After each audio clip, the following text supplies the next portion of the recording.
Welcome into episode 212. Be sure you're following us on Twitter at BaileyJAdams22, at ByCASimmons, at Night Sports Now, and at Pegasus Podcast. You can also email us at PegasusPodcastByKSN@gmail.com. Christian, how are you? I'm doing good. I just pressed the record button really quickly to try to catch you off guard, and you reacted in no way, and that is I'm a pro. disappointing to me. I thought I was going to trip you up, but oh I'm a well. pro. So now I'm in a bad mood, but before that, I Well, was if doing you well. if you would have pressed it, I entered like you said before we started recording. I kind of entered a trance. If you would have just hit it right then, the podcast would have started with me just like staring off into space So for we a should we few talk about seconds. what happened there? I was speaking to I you, and don't I looked at know. your screen, and you're just staring off into the distance, and I'm like, it was like lights are on, but nobody's home. Like you were just not responding. I have no explanation for it. I wish It I just did. happened. Like, I wish I had like some funny or like witty thing to say about it, but I just completely checked out, was staring at the wall, You and were like then looking, you somehow had the ability to look into the future, and you're seeing UCF lose to Florida like 45-14, and it's just incomprehensible horror, and you're like, I can't repeat this vision to anyone else. yeah, I can't say it. No, I have no idea what that was about, but doing good. We're in the last week of June, which we were also talking before we recorded that like I don't feel like we're in the last week of June, but we're like a couple weeks away from EA College Football 25 coming out, a few weeks away from Big 12 Media Days. We're 2 months from week zero. It's We're all we're state getting 12 there. media days. Whatever. We're getting there. We're getting there, and slowly but surely we will get to college football and just football in general. And I'm dying for it right now. I'm But definitely counting down to the game a lot more than I am to the season because it's just a closer date and it's making it mentally easier for me. that's fair. Yeah. All right. Well, kind of speaking about looking forward to the season, we're here with our 2024 Terrified level ratings. I think this is the third year we've done these. Yep. If I'm not mistaken.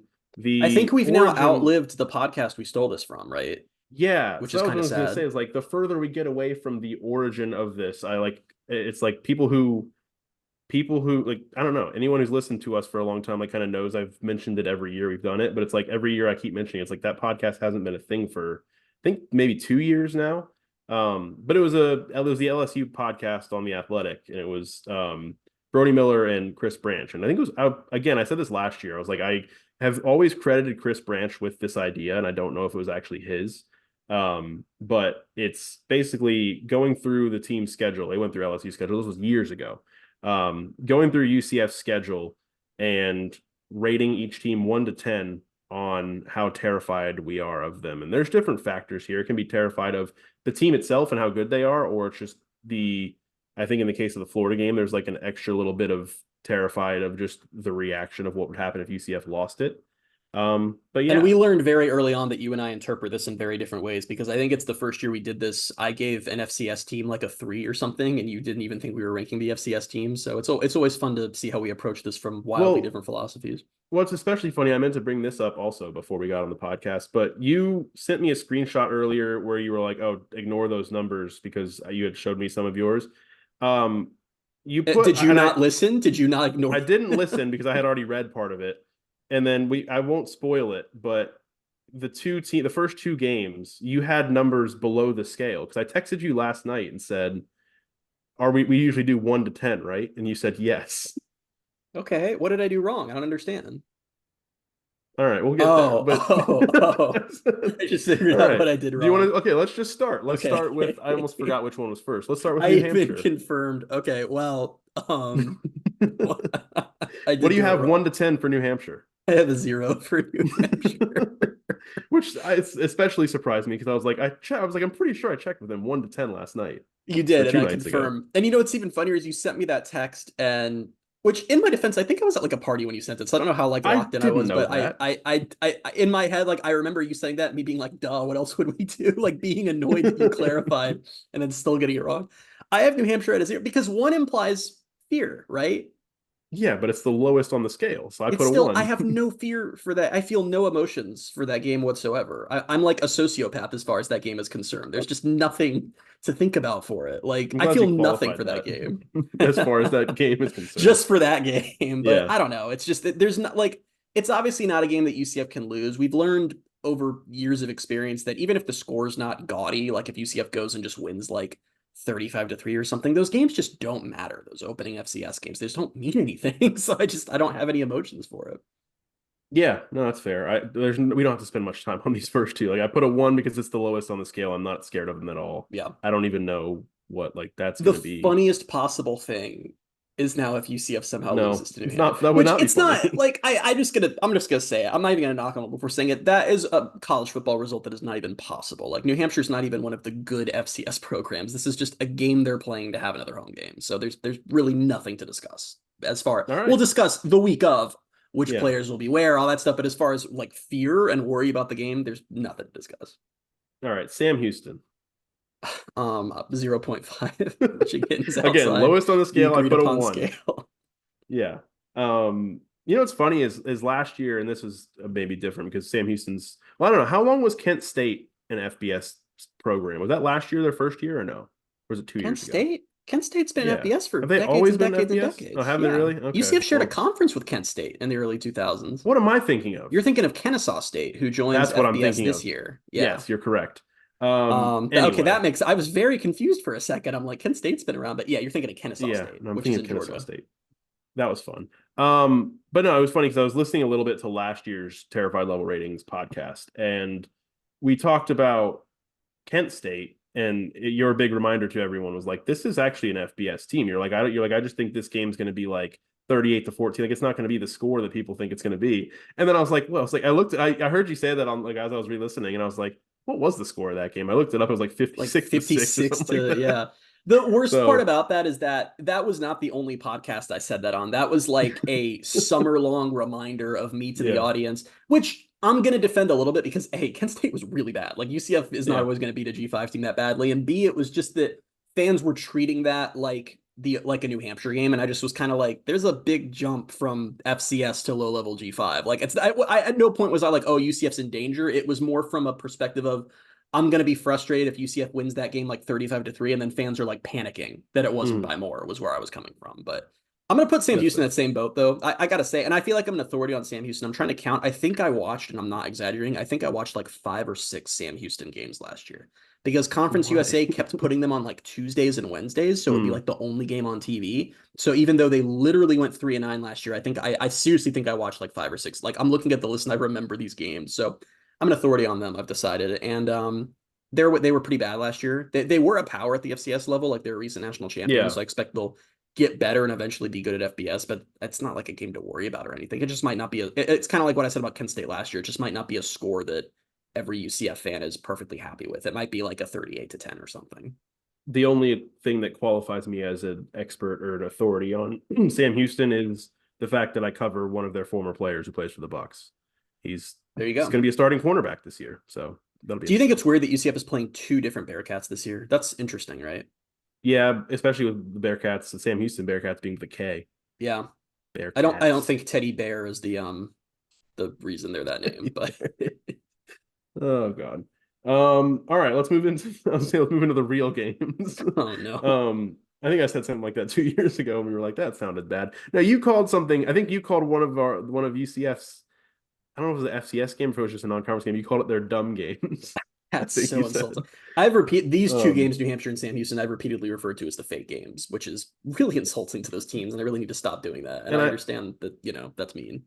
and I kind of wonder if because they start with those 2 games, if my rating for this third game at TCU is a little higher, just because they will have not gotten tested at all in 2 weeks, and they'll be in week 3 before they realize like, oh, okay, We're gonna learn opponent, nothing for 2 straight yeah. weeks. Yeah. So where do you have TCU? Well, since I accidentally sent it to you, I I have didn't actually didn't TCU. look at that one. I didn't Oh, look at. I okay. looked at the first 2 and was like, he didn't listen to me. I have TCU a lot higher than where I thought I was going to when we started this podcast. I have TCU at an 8.0. Okay, I'm at 7.5. Okay. And I'll give you 2 reasons for it. The first is I've been reading about TCU, and similar to UCF, they're kind of a question mark nationally. They returned their quarterback. They weren't very good last year. They went 5-7, but then they went to Mhm. the national championship game the year before that. They returned their quarterback. They returned 2 of their top 3 wide receivers. They turned over their whole defense, but like with the idea to improve it, they're just in such a like we don't know, like they could be anything category. And it's a road game. And the reason I have it so high is because I realize that if we spent this whole offseason talking about UCF as a potential Big 12 champion the way we have, and then their first real game of the season they lose, it's like all the hype and all the interest and all the everything is just gone, like literally from game one. And I just realized sitting here like, oh, I'm actually really scared of that happening. Yeah, I had this moment. I think I texted you. It was like 2 or 3 weeks ago. So we've said on the podcast we're going to the TCU game, Yep. and it registered with me for the first time where I was like actually kind of nervous about them losing the game. I Yeah. spent most of the offseason just thinking, yeah, I mean UCF's going to win that game. Like I wasn't even really worried about it. And the more I think about it, I'm like, I think I put way too much stock into the fact that yeah, like they were disappointing last year, and I was just like, that doesn't mean they're going to be that again. It's such an So yeah, age-old just college football mistake that literally everybody makes, and I'm talking everybody from a casual fan to like the most seasoned media member, is that you just look at teams and you just envision how they were the year before. And that's what you yeah. expect. It's, oh, well, TCU was bad last year. It's like it's they went from they were bad, then they went to the national championship game and they were bad again. It's like we have no idea. TCU could go win the Big 12 this year. And it's just given the hype and given how lame those first two games are, it just I'm freaked out at the notion of doing all this offseason talk and then they immediately drop that first game. Because also, let's be real, if they lose their first Big 12 game, their path to the title game is already like on very thin ice. Like you Yeah. basically have to only lose one more, which they're probably not doing if they drop that opening one. Even then, you can lose one more and maybe not make it. It would just suck for all of the goals to just kind of be gone out of literally their first real game. There's also the fact that it's on the road. Like Mm-hmm. there's that. And then so did you see who their new defensive coordinator is?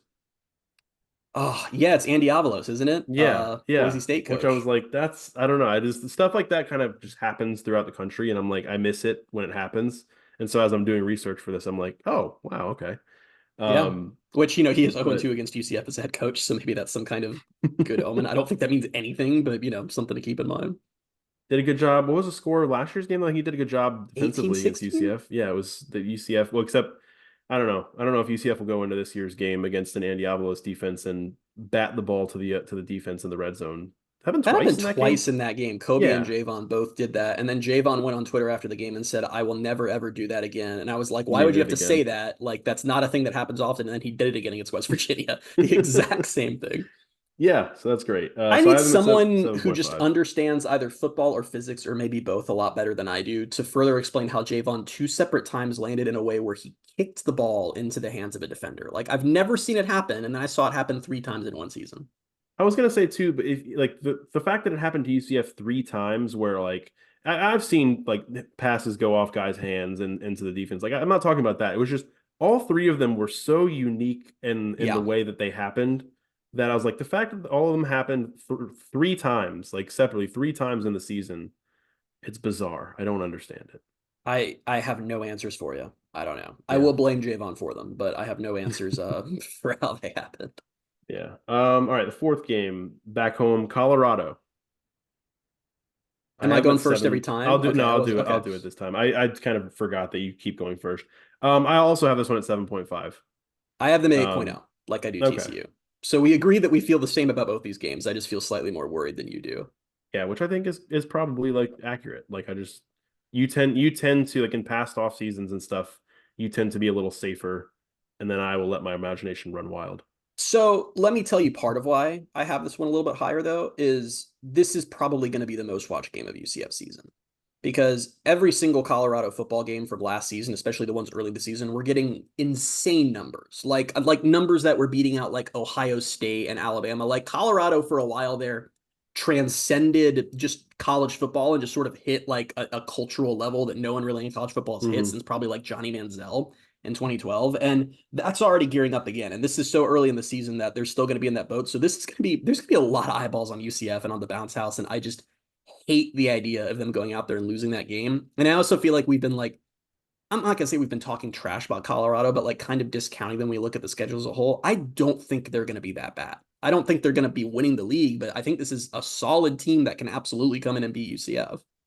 Yeah, and I think I with this one also kind of course corrected on because all of what you heard about them or most of what you heard about them all off season was everyone's leaving, all the Yeah. transfers out, and they did a really good job of getting transfers in. And like I think again, the more publicly talked about things were whether it was Dion or either of his sons like talking trash about former players who transferred out, like that was what got all the attention. But They did a good Was job it in the portal. Shador who I who couldn't referred to remember. the one That's why I player didn't as say. I think it was Shador. very mid Yeah, at best, which very is mid at just that's best. just entered my vocabulary now at this Yeah, point. But you're right, 44 players left Colorado in the portal this offseason. But and yeah, so the part we ignored was that they brought in a lot of really good players too. And they have Shador Sanders, who's a really good quarterback, and they have yeah, Travis Hunter, who's just flat out one yeah. of the best players in college football.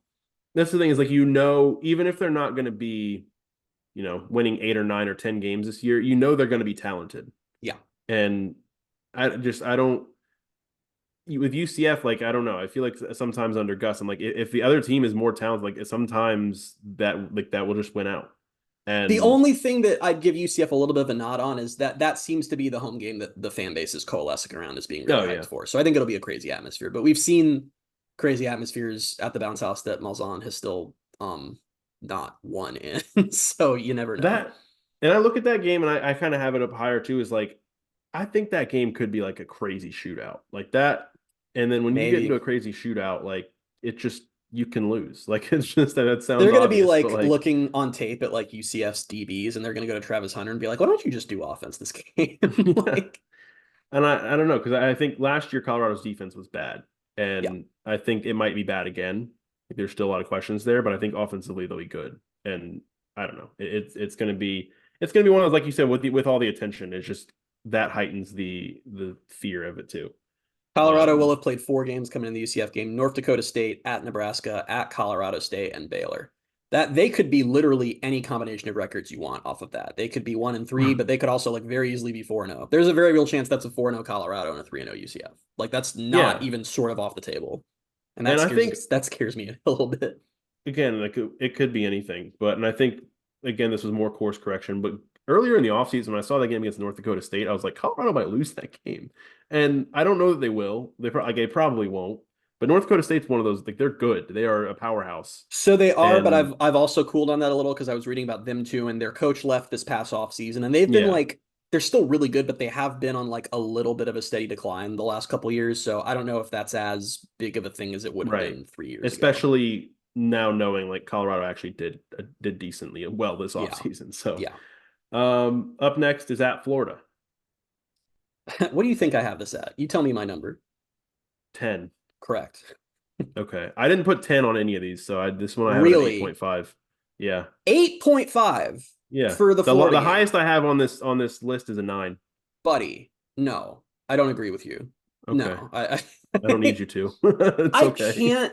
It's June, and I can't stop thinking about this game. Like I can't fathom what a terrible dark world we're going to be living in if UCF doesn't win this game. I mean, seriously, I just feel like it feels like the entire Gus Malzahn era is riding on this game. It kind of weirdly feels Yeah. like this whole season is riding on this game. It feels like UCF's future potential, both as a brand and as a recruiting operation, rely on this game. I don't know. And it's so funny because so much of this offseason I've been thinking about what it would be like if UCF won or what it would be like if UCF lost. I within the last week started thinking about I'm like, what if UCF just gets blown out? Like I'd never considered that option. Like what if they go into the swamp and just are terrible? And it made I felt my chest actually constrict thinking about that thought. I can't That's not overstate healthy. the pain and stress I have. Have we ever talked about this? Is probably bad. Someone who's in the medical field is going to listen to this and be like, what the hell? I don't know if I ever saw on the podcast the Cincinnati game in 2022 when it was coming down to the wire and UCF had been up the whole game. And then Oh, I thought they were going to lose in the press box. And I'm just, I'm calm in the press box. I'm not freaking out. yeah. And my whole left arm just went numb, like went completely numb. And I started feeling You like these talked little about this like on the podcast, I pain think. twitches. And I was like, Yeah, that can't be good. Like, I don't really know what probably that not. means. And then UCF won and I felt better. But yeah, Yeah, 8.5, so really. I reserve 10s for games that I just think UCF has absolutely no chance of winning. And I just so I think they have a decent chance of winning this game. I'm afraid of it because of all the implications, but I don't think, and again, this is the thing where like with Colorado's gonna be talented. Florida will be very talented. I just don't know if they're gonna be I don't know what the vibe around Florida is going to be around that time of the season. I don't know if they're going to be that good overall in the season. It's also right before they enter like a ridiculous stretch. So is it like their last chance to like kind of galvanize the locker room by beating UCF before they get, they head into what's probably going to break their season? Or I don't know. I think this UCF, and I'm not saying Florida won't be up for this game, but UCF's gonna be so up for this game, which actually now that I think about it, might end up being like scary how much they're up for this game. But I don't know. I think I have it as one of the second highest on my list, and that feels This isn't appropriate. even the highest on your list. Wow. Yeah, No, we I wouldn't said I disagree have on one this at one. 9. I actually don't know what it could be. But This should be obvious. there's just no game that matters even half as much to me as this game on the schedule. There really isn't.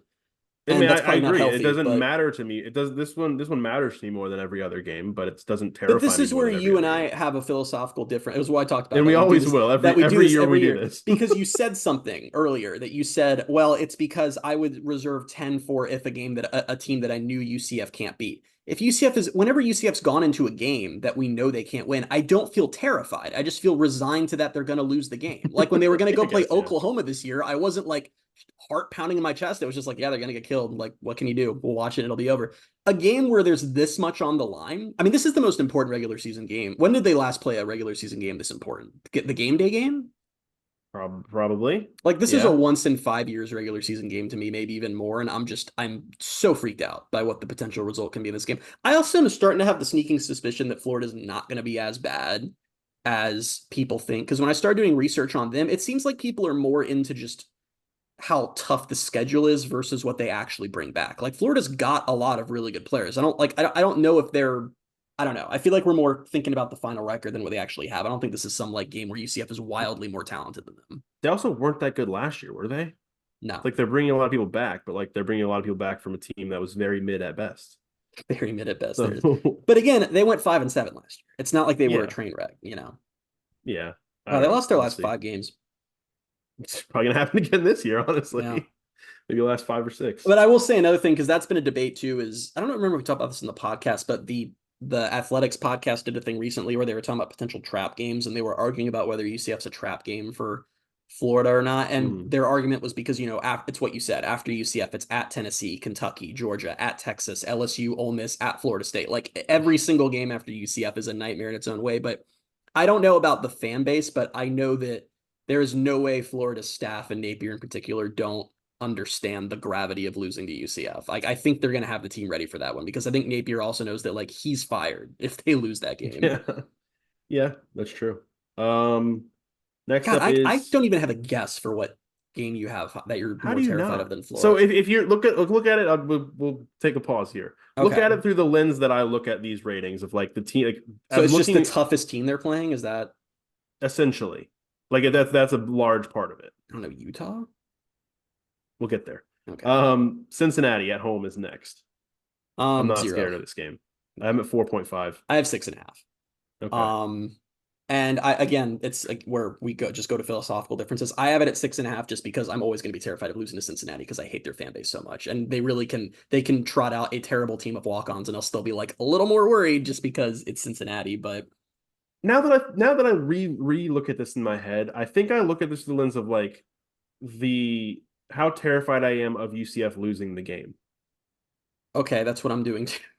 No, but like it's more so just like them, not the implication, the outside implications, all that. It's more so just like two teams on the field. Like I'm terrified of the result, not any of the things around it. Like if this game going to be a loss, is this game going to be a loss?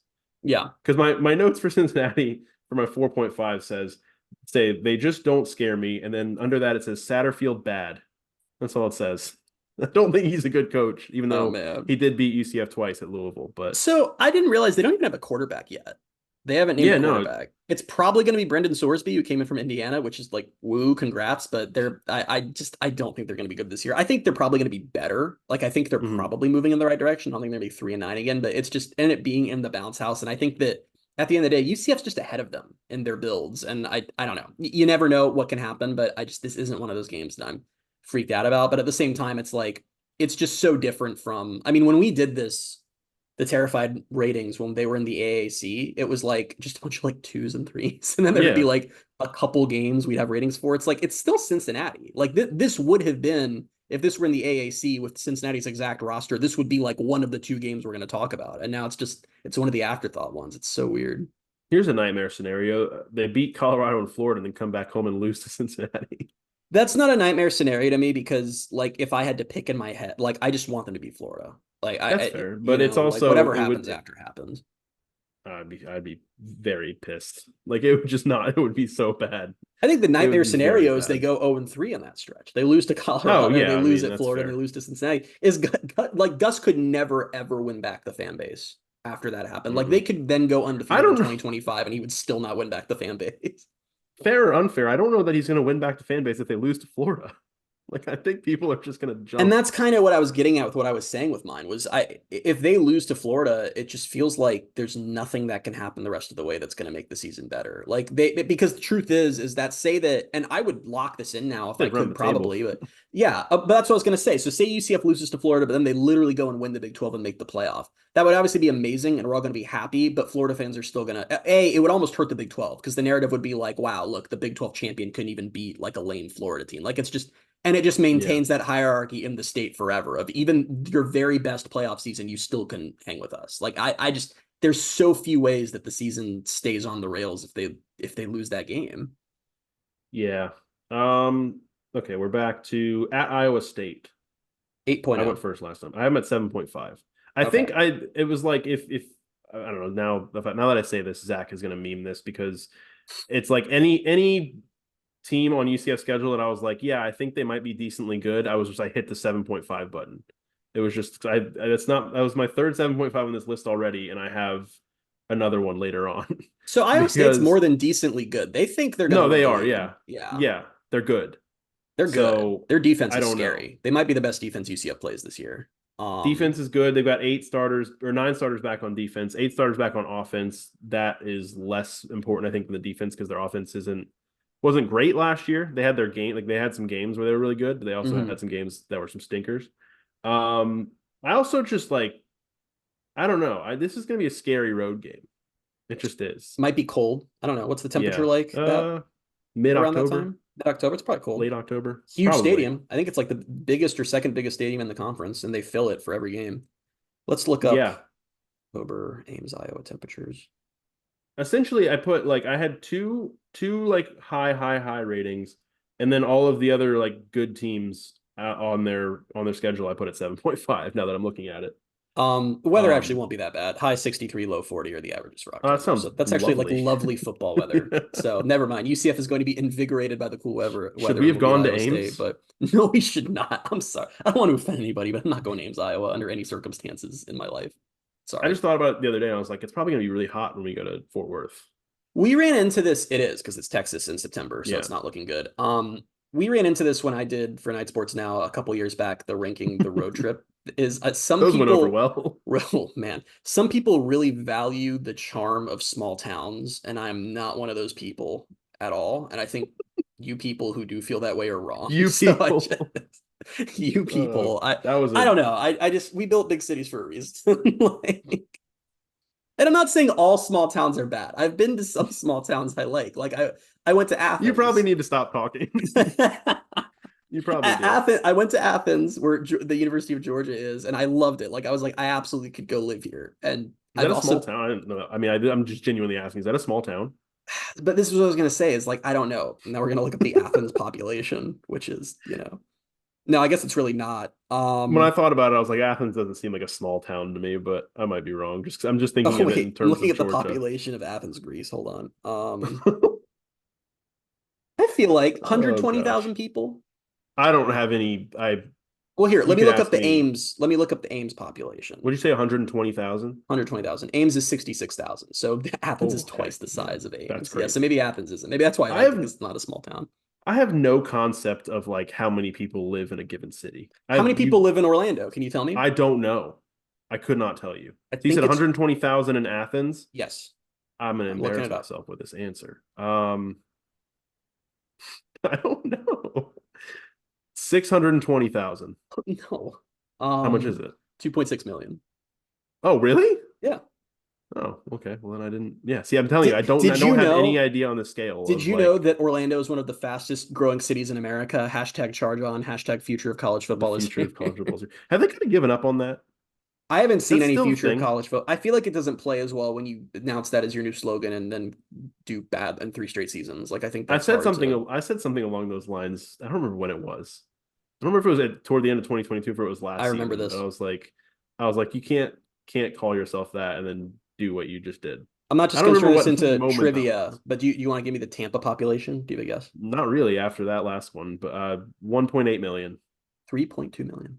Good. See, I have no idea. Yeah. Not something I have room in my head for, apparently. This is gonna again where like Not a I lot of room up there allow anywy. little like windows into my brain, but I love population stuff. Like I literally like I will get like No TikToks that are wonder you just hate small towns. I guess so. Like I'll get TikToks that are just charts of like the US population by year, and I'm just watching it and I'm like, dang, that's crazy. I get Like TikToks of like Creed songs playing over like somebody pissing in like a mountainous area.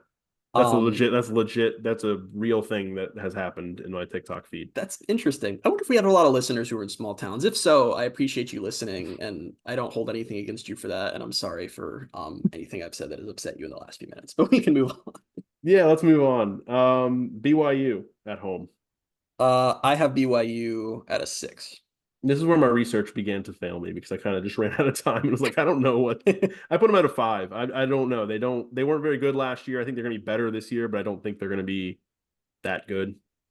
So I was reading the Athlon preview for BYU, and it was the first time I'd seen the terms Kalani Sitake and hot seat in the same sentence. And I did not realize that BYU's getting to that point. But it was actually kind of interesting read. And I started diving a little more into them. And yeah, they weren't very good last year. They didn't do a ton to improve this offseason. And it's also just as a program right now, they're not totally clear on what the roadmap is to getting good in the Big 12 because they obviously have their situation's a little unique compared to basically every other Power 5 program, Power 4 program, whatever. Mm-hmm. And yeah, they just don't.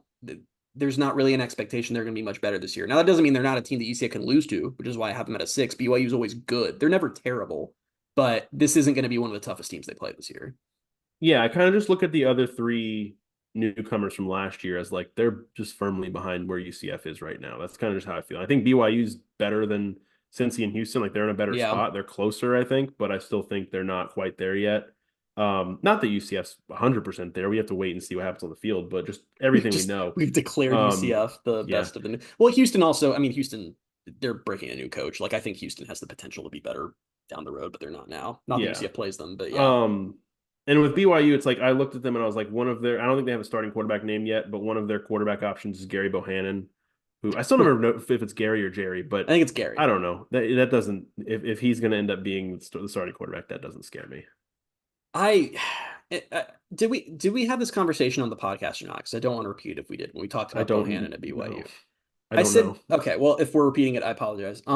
I said to you that it's really eye opening that every team when they bring in a new quarterback, they just assume since it's a new quarterback that they're good. And I was reading BYU articles. This is like a week or two we talked about this. You remember Mhm. this? And they're like, oh, like Yeah, yeah, it might have been over we'll see text, what but I they don't know have for with sure. Bohannon. And I'm like, you have nothing. Like I don't know. It's just interesting to me how new equates with better. But yeah, if they start Bohannon, that's not a game I'm concerned about. Yeah. The quarterback in All this right. next game, though, a little more concerned. Arizona at home. I am at 6.5. Oh, I have them at 8.0. Oh, okay. All I know, I They mean, all I really know is Arizona is it's one of those weird situations where like they have a new coaching staff, but they don't have that much turnover on the roster. Like yeah. the quarterback So and it was like their quarterback and star receiver both decided to stay. yeah, So that was that's what interesting. makes Arizona super unique because we've talked about before on this podcast how these last couple years with unlimited transfers, a coach leaves and a roster dissolves. It happens everywhere. It happened in Alabama when Saban retired. Like there's no escaping it. Just didn't happen in Arizona. And apparently that like rubs some people the wrong way in Washington because their coach Jed Fish left to take the Washington job. And I guess there was sort of a expectation or a belief that him getting that job meant that like these star players would be moving to Yeah. Washington with him, and then they just didn't. Like Noah Fafita is one of the best quarterbacks in the conference and maybe in all of college football. 2,800 yards, 25 touchdowns to 6 picks last year. I think he was either a freshman or a redshirt Young. freshman too. Yeah. They return a 1,400-yard wide receiver. I mean, they really return. They return their leading tackler. This is a team that was won 10 games last year, beat Oklahoma. They are either top 10 or fringe top 10, and they're bringing everybody back. So, and yeah, they lost their coach, but this feels like a Heupel in 2018 situation, right? Like if you have a good group of players that know how to play with each other, you'll probably be okay that next year, even if you're breaking a new staff. So Yeah. I'm worried about this one. They're really trying to I test the space game magic. I probably should have hit the 7.5 button again, but it also is the space game. And I You am knock off not. some points for space game. I Yeah, can see I that. think I do Yeah. because I don't know. Last year felt like it was going to be the moment where the space game magic faded. Just absolutely. I think it went to another level actually. There is this Um just blissful ignorance about the space game now to me. Like, because last year we all made the jokes. Like because the undefeated in space game things was always sort of a joke because UCF would always have the space game against not good teams and then beat ECU or them. Temple was like, I East think. Carolina, Temple, even they did Memphis one year. Memphis was really bad. Hmm. And so last year we're all joking, like, okay, yeah, they're playing top 15 team. Then they destroy them, and I'm just like, yeah, they can't lose the space game now. Like, I've It's not just only that, it's decided like it's not possible. they haven't lost, and they always just score like whatever game it is. Like, this is the most points they score that season. Like the year before Yeah. was the 70-point game against Temple. Oh my God, Last year they that's scored right. 45 points against Oklahoma State. It's like they're just unstoppable on offense, and they just 63 win every points game. against East Carolina in Yeah, 2017, 52 points against Temple in 24 against 2018. Memphis that one year, I think. But that offense was just, I think it was you like know, 24-7 though, right? It yeah, was it like a was. really It awful was not even a score. close game. You know So what's yeah, I funny think though is that if they lose this game, it doesn't matter what the uniforms are. They will immediately become everyone's least favorite uniform, and there will be all the like space game uniforms fell off, blah blah blah, like all that talk, just well, I because was just gonna people make the can't joke separate that those. they should have made the space game a road game for the first time ever and just done it at Florida because then they wouldn't have been able to lose. They couldn't. They would have won 100%. Do you have a? I'm gonna Um, take us off topic for a second. Do you have a space game prediction, like anything this year, like color theming, anything? I don't think they've teased anything, right? Like I think usually we I don't. sometimes get like a patch or something. I don't think we've gotten I anything. don't think so. Wow, I don't. I really don't have a prediction. Um, no. Okay. Do you have a prediction? No, I don't really either. That's why I mean, Oh, well, I'm I've glad. been I'm glad we thinking about derailed it it. for that. Well, I'm curious to see where they take it because it's just also it's like there are only so many obvious space things you can do in a season, right? But then they can just Or go back to just one start they've already repeating done, but stuff. just do a different spin on it. Like that, I don't You doubt their know what creativity would at be all with that. cool that I'd like to see them do sometime? Not like What? welcome to the part of the podcast where we just suggest uniform stuff. It could be cool to do a space game that was like a full-on like Citronaut throwback. Like go to the drawing board of like say that it's like the 1970s and we've just started a team as the Citronauts, like what would that uniform be? And just make like a super like space age, like old school, like But Citronaut-esque with uniform.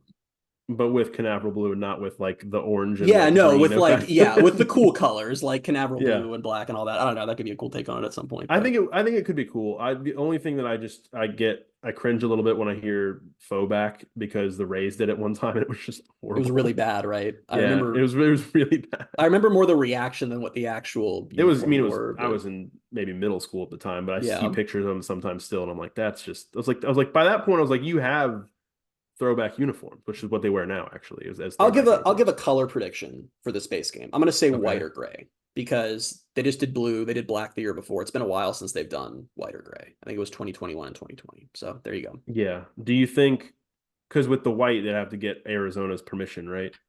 With gray too, probably. Yeah. So that's Yeah, I why I don't know. wonder what they could do. I Yeah. don't know. Is it more like an anthracite, like a darker gray? I don't know. I don't If know if it that would really was, work, I'm would it? thinking through the grays Nike has. If it was like wolf gray, which is one of Nike's shades, then they could probably get away with it because that's why are you laughing? I just don't know what that is. I can't picture like what Well, wolf yeah, gray is. it's the gray Memphis has. Um, Okay. I don't know if that helps in any way, shape, That's or like a form. shade lighter than like anthracite, right? It's like an in between pewter and anthracite. It's a Okay, really yeah, good yeah. gray. It's a good gray. Yeah, it looks good. So like if they did something like that, but like pewter, you couldn't. You'd have to get the other team to. I don't think you could do pewter against white, but Yeah. we're So so I'm off not topic. as It's fine. getting back on topic, I'm not as afraid of Arizona because it's the space game, and that gets points for me. Yep. At Arizona State. I have them at 5. I don't really know anything about Arizona State. I just don't think they're gonna be that good. So I have them at 6.5. Okay. Um, You probably know here's way an more than I do a little about bit. anything. The other thing that I'm trying to keep in mind too, and it's probably why my rankings is a little higher than yours, is like if this exact game was on like the 2022 schedule, I feel like I would just have it higher because like it's like I feel like sometimes it all being P4 opponents, you start like thinking like, and I'm like, God, still I have to go to Arizona My State. Like I feel scale like, you know, my scale on this slid immediately last year when we did these, and I was like I think the highest one that I had was like 8. we And I were was like, I'm not. so unaware going into last season. Like not Oh really. yeah. Like they were about what we expected they would be. They just did not get there in the way I thought they would, like No. even a little bit. But yeah, I mean, so Arizona State was not good last year. They haven't been good for a while, and they've had a good amount of turnover. The reason that I have this a little higher is they're supposed to be better. Kenny Dillingham is a really good coach too. Like I think they've got the right coach, and it's also just Hmm. it's a long trip late in the season, and it just kind of has those trap game vibes to me of like this feels like a team that might hover around bowl eligibility and like will steal a game here and there. And it feels like this could be, if UCF season is going well, this could be like they're coming off Arizona, the space game, they have Big 12 title hopes, then they fall flat. I don't, it just, this just feel like a Gus Malzahn L game? Like when you look at it like that. I'm saying I was thinking the more you were talking, I was like, yeah, I'm kind of with that. And then it entered my brain where I was like, yeah, Gus always just loses a game that just makes no sense. They'll be This so up would for the be the space game. game. It'll be some big, like Arizona and UCF are both like at the top of the Big 12. It's this big hyped game. UCF wins. Everyone's so excited. And they go play like whatever their record is, like 3-6 Arizona State and just drop one. The only two games, well, I don't know the lose. I think they'll get up for Cincinnati. The only two games I could see on this schedule that are like the Gus Malzahn random loss game is this game, and maybe if they enter that BYU game and BYU's like not good, like if they're just Yeah. really bad, and you're like, oh, they're gonna crush BYU, and then I agree with BYU both of comes out those. and somehow like those are the two games where I'm like, that's the Gus Malzahn scary game, scary hours game. Because even if Cincy's bad, it's still Cincy. Let me ask you a Cincinnati question really quickly. Now Okay. since that was many games ago that we talked about them, probably should have said this then. Yeah. Cincinnati was bad last year. They're supposed to be bad again this year. UCF is clearly ascending. We don't know yet if they're ascending to like 7-5 or 10-2, but they're ascending. Do you think that rivalry is at risk of remaining a rivalry if they aren't on the same field as far as talent for many more years? I think within a few years Yeah, because that's it'll the become reason kind that I of mean, there's no connection between them. It's just they were both really good in the AAC at the same mhm. time. So it was always like one's success came at the other's failure, or vice versa. It Yeah. feels like the longer they operate in different, which I know we're only one season into this, but it's like if we get to like 2026 and they're still not at the same level, I wonder if that's going to start to fade. Yeah, and I think almost uh, this is probably revisionist history. It definitely is revisionist history. But even last year's game, I guess just because both teams were still kind of just like, like Yeah. it didn't have the same feeling that the other ones did. Yeah. That's not Um, revisionistic going. Well, well, no, because then I thought about it and I was like, when you and I were leaving, and I guess probably it was just because we saw UCF win a game for the first time in 6 weeks. But it was just like when we left that stadium, we were like on cloud nine because oh, yes, yeah. they won a game, they beat Cincinnati, and I think that was the game that made Cincinnati bowl ineligible. And Yep. so it was like huge. But I think Beating the Cincinnati is always feeling, good. The feeling was different because there just weren't tangible stakes on either side. yeah, Like nothing was really like, like the feeling in 2022 was like significantly bigger. well, because they're both trying to win the AAC and Cincinnati's Yeah. ranked and UCF hadn't Hmm. beaten them since 2018 and that was just getting Yeah. like rubbed in our faces over and over. Like that was, yeah, like that feeling after beating them on the freaking RJ Harvey moonwalk touchdown, which we like don't talk about enough in like the pantheon of like modern UCF plays. Like that's such a cool moment. And then like yeah, because then last year like they beat them and I know it was a closer game than it should have been. I thought like that was Yeah. kind of ridiculous how close that 28, game was, but it 26 was or something like like that. something like yeah, they scored late and then oh yeah, they scored late and went for two and Yeah, I they didn't think get it. they dropped back to pass with Emory Jones, I think. And that was when I was like, all right. I was like Scott Where's the Satterfield, 2 point conversion from? Like the 2 yard line? yeah, Three like it's yard like right line? there. Yeah. Yeah, it's just dumb. I remember thinking I was like, okay, I was like Gus Malzahn, maybe not a great coach, but Scott Satterfield worse. That's how I felt at that point last year. That was a week Um, after we watched the Townsend throw 2 point conversion, wasn't it? Or 2 weeks after. 2 weeks Wait, after. yeah. Wow. All right. At West Virginia, 8.5. I'm at 7.5. This is the last time I smashed the You're 7.5 just button. smashing that 7.5 Yeah. button. I don't Their know. They're a weird offense is one. very good. Their offense is very good. They beat the crap out of UCF last year, and now we have to go there where they have a large Yep. and very rowdy stadium. I'm not feeling great about it. It just reeks of late season letdown to me. Like Hmm. UCF's done what they need to do to be in the Big 12. Like this is the game where they end like they leave the Big 12 title hunt in my mind as far as like ways the season goes. Like I'm just gonna tell you right now, this is one of those ones where I'm looking at. I have a hard time unless West Virginia or UCF are dramatically different teams than what we're expecting, which like is possible. West Virginia was picked to finish last in the Big 12 last year and they won 9 games. But Hmm. based on what we know now, I'm having a hard time seeing how UCF wins this one between You know the what's funny? environment, the point, the schedule, and how good West Virginia is. In this exact spot of the schedule last year was the game where we both felt that same way. I listened back to last year's podcast playing at Texas Tech. You and I were both like, "There's no way they win that game." And we were right. We were right. Um, Be do you barely, think that's but just we were right. because the Navy game happening has just conditioned us that UCF can't win the This is second the to last spot. game of the Oh my regular gosh. season? Yeah. Ooh, that's bad. That's bad news. Yeah, they're gonna lose at West Virginia. That's too bad. Uh, I mean, their defense wasn't very good last year. Maybe it'll still not be good. I don't know. Their offense was very good. Their offense shredded UCF last year, and hopefully the offense is. I mean, the UCF defense is better this year, and is by that point in the season kind of up to the challenge, but no, I Now, mean, I will Garrett Gillen, say, that offense is good. you could argue that if UCF didn't turn the ball over 4 times, Oh, yeah. maybe they would, but they did. Yeah. You know, Defense still couldn't get a stop in that game, though. That game, that would have been more like what was it, like 42-28, I think. Is that what it ended up yeah, being? I think that's what It it probably was. would have been more like 49-42 or something like that. I Then could be wrong, so take this with a grain of salt because it's not directly in front of me, but I believe that was UCF's first double-digit loss at home since 2016. I can't fact check you that quickly, so I believe it. Yeah, I'll just say Mm. it. It's true, guys. I'm actually Yeah. like very confident that that's true. But yeah, Yeah. Now it's, 41 to I just 41 remember to that being 28. that being 41 a to really 28. annoying atmosphere. 41 to, yeah, because that was the most A lot opposing of West fans Virginia I'd fans. ever seen out of Hmm. a game of the bounce house, unless when I was like a very little kid, like maybe like Miami in '09 or something. But yeah, like that was 41 to 28 is one of those scores that's 2 touchdowns, but it looks like a blowout. I don't know what it is about that score in my brain that just looks like a blowout to me. Yeah. No, but now I'm thinking back to that atmosphere and just being miserable because there were a lot of West Virginia fans. There were a lot of them around me, so it was They not all seemed exactly. very nice, by the way, for the record. Like it wasn't like, are you disagreeing? You No, gave a I look don't like you think don't so. agree. It's just I have a hard time. I'm sure they were all actually, yeah, I think they all seemed pretty nice. I just have a hard time, and we talked about this on the podcast before, I think. When I see opposing fan bases happy at my expense, I can't handle it. It's true. I'm really bad at it. And so them being that happy in our stadium, I was like, this is miserable. But It was the in they our didn't really do stadium thing. anything. Like it's just UCF fans aren't used to seeing a lot of opposing fans. And even in the Big 12, West Virginia was really the only team that did that. Like, yeah, other fan bases got fans in. Like that's not unusual to see opposing Who was fans, second? but Like Oklahoma State, Oklahoma maybe? State, I'd say. And there was a Yeah, big drop from like West Virginia. Everywhere I looked in the stadium, I could find a couple West Virginia fans. Like that was such a shocking experience to me. I a still don't know lot how of they did yellow. that. Yeah. Yeah, that was bad.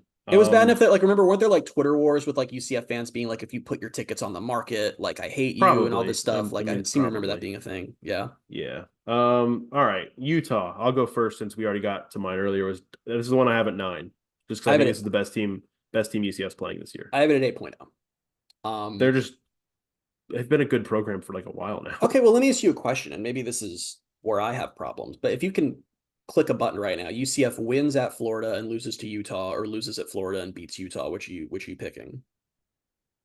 I mean, I picked the beating Florida, but if it changes if you say like if UCF beats Utah to go to the Big 12 title game, I you wouldn't do it.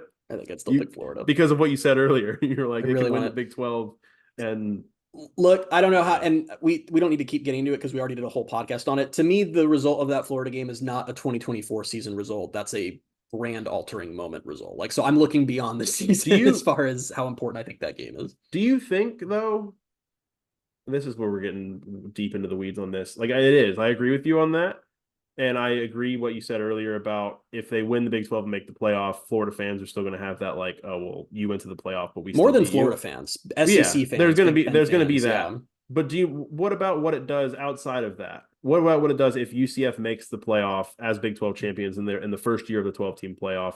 Not only if they make the playoff, but say they win a game. I don't know if they're going to, but whatever. Say they win a game. Like what wouldn't that also I don't know if it would cancel out the Florida stuff because when you get into those battles with Florida and recruiting, they can say whatever they want about that game. But what that would do for the brand, they're on like the national stage of like the first ever 12-team college football playoff.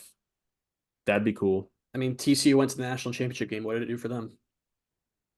Yeah, but I don't know. We talked about this in the past, I think, didn't we? Where I was like, I think UCF would be in such a good position to capitalize off of that better than maybe TCU did. So I agree with that, but there is something to be said. I feel like sometimes when we say the word make the playoff, making the 12-team playoff is obviously going to mean a different thing than making the 4-team playoff does. I think within a couple Yeah. years, it's going to be like if you didn't win a game there, then no one really cares you made it. But there are just, even in the 4-team era, where obviously making it and winning a game was huge, there it feels like there are a lot of teams that made it and got nothing from it, or even won a game and didn't get anything from it. Like yeah, there were Alabama and Clemson who were powers, but they're like whatever happened to Michigan State or Washington made it a few times. Like I don't know, there were just a lot of Yeah. teams that made it and didn't do anything with it. Now I want to clarify, like UCF making the playoff is huge. It is absolutely huge, but it's just, if in my head, the ideal scenario where you're talking about changing everything is if you beat Florida and make the playoff. If you made the playoff, but you lost to Florida and then you lose your first playoff game, whatever, the narrative that's already taking hold is just going to continue that, well, that's the gap between the SEC and the Big Ten and everyone else. Like, yeah, they made the playoff because they got an auto bid, but like the Big 12 isn't good. Like that will be how people spin that. I have another hypothetical. What if they lose Okay. to Florida, they beat Utah, they win the Big 12, they get into the playoff, and then they face off against an SEC team and they beat the SEC team? Then I think that, yeah, I think that makes it. But I'm creating scenarios where it's okay to lose that Florida game. It depends on the SEC team, man. Like if it's Ole Miss, because they're supposed to be really good this year, I feel like it matters less than if it's like Georgia or something. But and either way, if Florida fans are still I don't know, man. Because to me, there's multiple issues here. It's not just that would be so SEC though. If like if Ole Miss is really good and then UCF beat them in the playoff and they're like, okay, but it's Ole Miss though. Like that's exactly what would happen. Like literally exactly what would happen. It's 12-1 Ole Miss. Like yeah, like whatever. It's Ole Miss. Well, you think about the seeding. If UCF makes the playoff, they're probably like the Big 12 champ will probably be the 4 seed, right? Because I'm just assuming based on how Big 10 and SEC will be 1 and 2. I'm giving ACC the nod over them because of the names of the teams. Like it's supposed to be Miami, Clemson, or Florida State this year. All of those will probably get that 3rd seed. So for the 4th seed, UCF gets a first round bye. They're going to play the 5 seed. The 5 seed will almost certainly be the SEC runner up. Like it'll be like 12-1 Georgia or 12-1 LSU or something. Yeah. So like probably not winning that game. That's fair. But to me, beating Florida, like I know this sounds insane. Like here's Christian where he says that making the playoff wouldn't be as big of a deal as, going on the road and beating a bad SEC team. But to me, it's the regionality of it. It's that everything that UCF wants to achieve in the coming years relies upon them being viewed as on equal footing with Florida, Florida State, and Miami. And they are not even sort of there right now. And if you lose that game, you're just setting yourself back even more. This is what makes college football.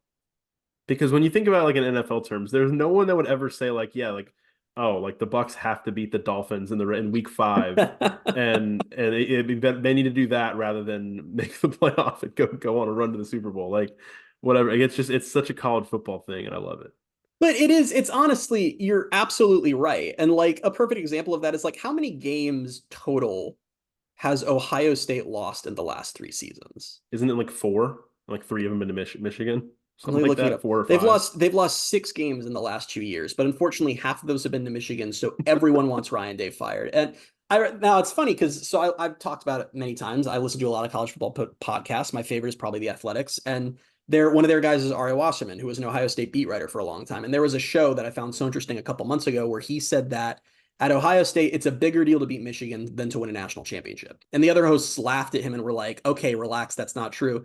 And then they talked about the next week, they got all these write-ins from Ohio State fans who were like, no, like national championship is great, but beating Michigan is what matters. And that is the thing about college football is it's stupid, but there are individual matchups that just mean a lot more than other aspects of the season. And when you look at UCF and what they want to be, it's like, you can't lose to the big 3. When you play them, you have to beat them. It is so critical. And it's why Billy Napier is probably waking up in the middle of the night, seeing KJ Jefferson in his dreams, freaked out because he knows what happens to him in his future if they lose that game. So I want that win. I want it really badly.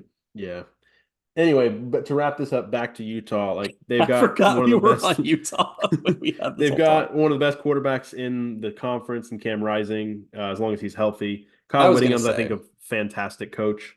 His defenses are always very good, and I just think this is going to be a really good like Utah. I don't know. I feel like people ignore a little bit, not Utah fans because Utah fans are very loud and annoying, but people I think nationally kind of, I don't know. It's like they miss it with Utah sometimes. Like they kind of just forget how good and consistent Utah's been. And what's interesting about Utah is they're maybe never elite, right? Like I can't remember the last time they had like a truly elite season.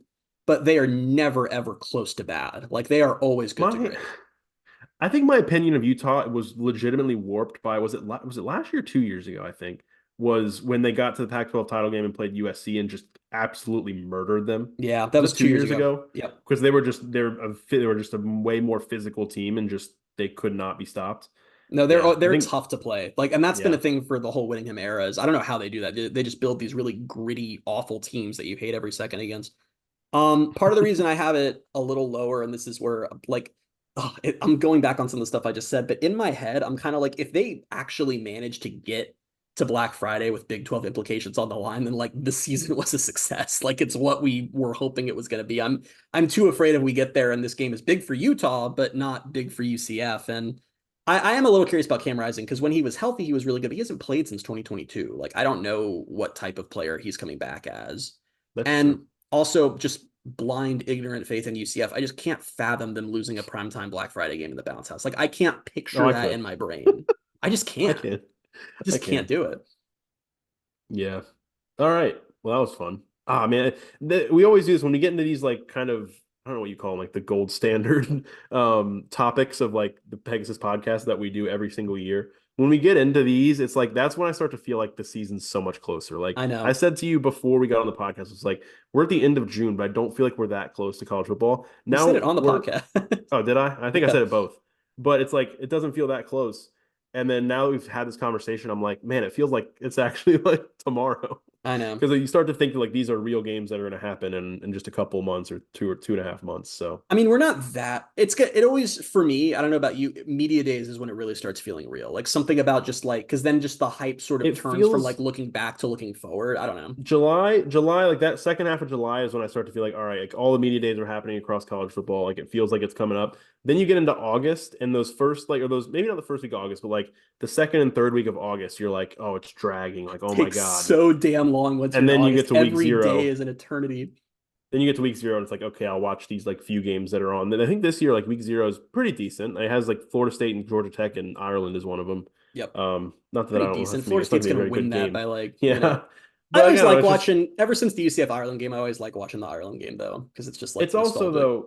I only say that game because it's like you have some week zero sometimes where it really is just like teams playing, but it's like no one you can really like. You're like, oh yeah, I'm looking forward to this game. It's just kind of like San Jose State and Utah State and stuff like that. I know Like this is where I'm a sicko, but like I watched the hell out of those games. Like even yeah, no, you I know, watch them because it's like college football's on, but it's like I get a little bit more excited, I guess, when I see the two that I have written down are Florida State and Georgia Tech and Ireland, and then SMU at Nevada. we've It's also like games got like that we've also are got just Delaware State at Hawaii, who I hate to say I don't even think I'm going to be watching that one, and Montana State at New Mexico, which is on FS1, so I might have that one on while I'm waiting for FSU Nevada. yeah. I can't wait, man. And you know what sucks is I can't wait. I live a But cursed you have to. existence. I live a cursed existence, Bailey, Okay. because I spend what, like 8 months of the year just waiting for it to be college football. And then when it is This is college another football, staple of the Pegasus podcast is we have this realization so many but times. it just flies by. Like the Yeah. season always feels like it lasts half a second. It always shocks me how fast it goes by. It's just the best time of the year. You got like the holidays and Yeah, stuff. The weather's it is. nicer. It's a good time. I spend all year waiting for the fall, and the Yep. fall just flies by. And We again, used to it's talk just when about this in college. When Bailey and I were in college together, we would both just always get depressed in spring and just be like, yeah, it's spring, spring. it's because it's just not as good, first of all. And second of all, like this is just maybe a specific to me thing, but all of my spring schedules, like for classes, were way worse than my fall Yeah, all my schedules. bad classes were in spring too. I don't They're know always in if that's a spring. thing. Do you think it's just because we didn't care as much about our classes in fall? Like we had other priorities, so it just wasn't Probably. taking up the same brain power. Probably. So, Yeah. Oh, yeah, no, but spring ended up always being like the drag, but fall I'd was be curious blue. to hear from listeners we have who are like current college students. Is that true, or is that just a very specific to us thing that spring is just worse? Because I always hated spring, but Yeah. Because it just fall, you and I've said this on the podcast before too, is like in the fall, that's you have it's the thing that gets you through the week. And like especially with like college football is on sounds so sad. college football and then NFL is on all the time too. But it's like you can kind of get through like, oh yeah, like let me just get to Thursday night and there's this game on. And like that's what you start to look forward to. And then like you're like, okay, UCF plays on Saturday. Like that's my thing to look forward to. I don't know how many times in the spring or summer or whatever where you're just kind of like, I have nothing to do this weekend. It's like I don't know what it says Especially for about me, me, because but it's you at like, least are an MLB fan, so like you have the yeah. Rays and whatever. Like it's like I have nothing. We have the But when Olympics. the We do have the when the Olympics this year. Rays are like very mid at best, like they are this year, it's like, all right, let me just get to college football. I'm like, I need it. I need it back. But yeah, Everything's all better. right. NBA is coming back. College basketball's coming back. It's like fall's just good. It's a good time. Yeah. All right. Football news. We'll get through some of this stuff real quick. UCF had, I think probably every program had their two nominees, but UCF's nominees for 2023-2024 Big 12 Athletes of the Year. For men's, it was RJ Harvey, and for women's, it was Renaya Jones, who I think because, and I was going to say this, I think one of the past podcasts, like because people don't pay as much attention to track and field and just kind of even more like the individual sports. Like they don't pay attention to like tennis or golf that much. People kind of, I don't know if everybody really realizes just how insane Renia Jones is and was as a Yeah, UCF man. like all time star. So that's a cool thing there for the Big 12 Athlete of the Year nominees. Also, this kind of did make me feel like it was a little bit closer to the season. Was last week it was announced that UCF Colorado, UCF BYU, and UCF Arizona are all sold out. And the more of those will come along. Then again, the preseason stuff. Nine UCF players were on Athlon Sports preseason All Big 12 teams. On the first team, it was Malachi Lawrence, Lee Hunter, Kobe Hudson. On the second team, it was R.J. Harvey, Deshaun Pace. And on the third team, Xavier Townsend as a return man. And on the fourth team, Brandon Adams, Ricky Barber, and Amari Kite. And then the most recent piece of news on Monday, UCF got a commitment from 2025 Tampa Bay Tech cornerback Raheem Stroud, flipping from Wisconsin.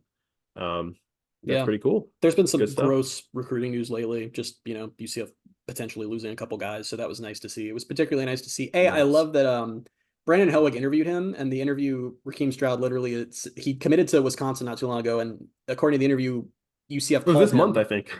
Yeah, it was like a few weeks ago. And UCF calls him and says, "We'd like to offer you." And he was like, "Well, that's great. I'm coming there then." Like, done deal. And I think that's cool that we're at the point where, I mean, he's a pretty highly rated player. He's not a 4-star, but he's a top 500 player. He's borderline blue chipper. And I love that for all the Big Ten SEC breaking away talk, you can still see a situation like this. And I also just love how Luke Fickell must just want to pull his hair out. He's like, no matter what I do, no matter where I go, UCF is still there being annoying. What I kind of wonder is, like, he's a guy from almost like my backyard in Tampa Bay, Tampa Bay Tech. And it's like UCF, a Power 4 program, only a couple hours away, calls. And he's like, all right, do I really want to go to Wisconsin? He's like, no, I'll rather stay home and, be closer to home, be in the Florida heat and not have to go up to Wisconsin winters and all that. I hear Madison, Wisconsin is, I don't know why I'm trying to sell. It doesn't matter. Yeah. I'm glad he's coming here. I don't know why I was going to try to. No, I mean, I've heard great things about Wisconsin as well. And it's one of those, obviously Camp Randall's on my list of stadiums to go to, but no, I just think when you're in that position, if it's like, all right, I'm committed to Wisconsin, but then it's like, all right, Power 4 program over here. All right, let's stick around. So hometown hero. Tweet of the week. Tweet of the week. I don't have one this week. We talked about this at length before we started. I tried to find something, and if you're listening to this and I missed some major Twitter controversy this week, let me know, but I could not find anything. And I wasn't on social media a ton this weekend. I just couldn't find anything. So I'm just going to go ahead and read one of Bailey's tweets from this week so that we don't have bad guy in the spot. So you said this was going to happen before. You're like, all right, I found something, and I was like, it's going to be one of my tweets, isn't it? And you were like, we'll get there. And then I forgot about that for this entire episode. And then I said I said the words tweet of the week, and then I felt a surge of like, there's just like a pit in my stomach now where I'm like, oh, what's this going to be? But it's not a bad tweet. Like I don't know what it is. So let's hear this tweet of the week. I feel weird not ending the podcast with a tweet, so I figured we'd use one of yours. So you tweeted a couple days ago, picked up a baseball bat for the first time in several months and took about 55 swings off the tee during the hottest part of the day. Can confirm that I'm extremely washed. Feels bad. Yeah. So I guess my question is, why did you do that? Because I like to do that. Like that's one of that's like a pastime activity. Yeah, like it's a kind of, I haven't done it in a while, but it's one of those things that I like to do in my free time and just kind of let off some steam, go back out and see if I can still hit baseballs off the tee, which like I still can, but like I got tired very quickly and overheated very quickly. And I was like, yeah, this is bad. Like I feel old and out of shape, which I mean, I kind of knew I was out of shape and a little older now, but no, I was dying, but I did it. Part of the reason I like that tweet is because 2 days before you tweeted, watching the 2024 Tampa Bay Rays makes me wish I could go back to when I was a kid so that I could tell myself not to watch baseball. And I love that you went from that to like back on the grind, like 2 days later. Yeah. Like, well, it's funny. Back in. This isn't why, but I tweeted that about the Rays and they won that day. Like they ended up coming back and winning. But yeah, no, I went and did that yesterday afternoon, do something with my Sunday, and it was steaming hot outside. And so it makes sense too that you said, because you got me thinking, because you said that it was your first time holding a baseball bat in several months. I don't believe I've held a baseball bat in the last 10 years. Okay. I can't think of a time that it would have happened. But I guess if it's part of your activity, that's just, it's part of your routine. It's almost like a form of therapy for me sometimes. Like it is. Like I go listen to music and hit baseballs. When I was a little kid, I got on a t-ball team. And got on a t-ball team. I thought you said that. I was recruited. I got on a team. I was recruited. I got a good offer. And I was pretty bad at it. I tried out a few sports, was pretty bad at all. And that's why I podcast about them now. And I don't really remember this because I was like 7, but I know that my famous moment was I actually managed to hit one and I like just smacked it, like got that great noise flying through the air. And everyone's like clapping. And my parents said that I didn't do anything. I was just watching it. I was like, oh, nice. And that my coach had to run out and shove me with both hands and Yeah, be like, go to the base. And I was like, oh, dang, that's a I've never, I common T-ball was like, thing. I've never done this part before. I thought Yeah, that I just hit it and I'm done. But that's so a that was common probably around T-ball the thing. last time I held a baseball bat. Was it really? I don't know when it Yeah, would have been since I then. guess you wouldn't really just have a reason to just pick up a baseball bat. Do you No. own a baseball bat? You don't know what you would. What? No, I haven't held one in years, but I have one like hidden somewhere. Just Well, I it's don't know no, I if you don't have own a one in your baseball bat. closet or something. I don't own a baseball bat. Growing up, I don't think my parents owned a baseball bat. I Hmm. couldn't tell you when the last time is that I held one. It might have been when I was like 8. Who knows? Okay. Crazy. All right. That was fun. I'm glad you did end the podcast with that tweet. Well, I'm just Yeah, proud I'm of you for getting washed. back out there, even though No, you're I'm washed. washed. It's Yeah. it's over. It's over for me. My dad, it's funny things. My dad texts me. I posted that on my Instagram too. My dad texts me like 20 minutes later. He goes, "Why are you washed?" And I was like, I was like, I was tired. Bad, It's tough. bad. But I'm glad I did. It was fun. All right. Thank you guys so much for listening. We'll be back next week with episode 213. Until then, you can find us on Twitter at Bailey J Adams 22, at by CA Simmons, at Night Sports Now, and at Pegasus Podcast. Thank you guys so much for being with us, and we will talk to you next week. Bye, everybody.